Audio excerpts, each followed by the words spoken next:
ഇതാണ് ഒലിവ് മരവും ഒലിവ് കായും. അധികം പൊക്കമൊന്നുമില്ലാത്ത പടർന്നു നിൽക്കുന്ന മരമാണ് ഒലിവ് മരം. ഇതിന് ഏകദേശം 1000 മുതൽ 2000 വർഷം വരെ ആയുസ്സുള്ള മരങ്ങളാണ് മിക്കവാറും. 3 വർഷമൊക്കെ ആകുമ്പോൾ ഇത് കായ്ക്കുകയും ചെയ്യും.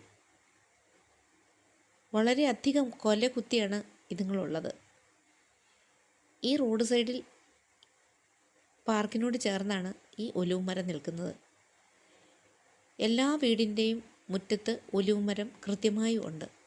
ഇത് പച്ചക്കെടുത്ത് കഴിക്കാമെന്ന് വെച്ച് കഴിഞ്ഞാൽ ഭയങ്കര ചവർപ്പാണ്. ഇതിൻ്റെ എണ്ണയെടുക്കുന്നതും ഒലിവ് എണ്ണയായിട്ട് ഉപയോഗിക്കുന്നതും ഈ മരത്തിൻ്റെ കായാണ്. അധികം പ്രായമൊന്നും തോന്നിക്കാത്ത, അധികം ഉയരമില്ലാത്ത മരങ്ങളാണ് മിക്കവാറും.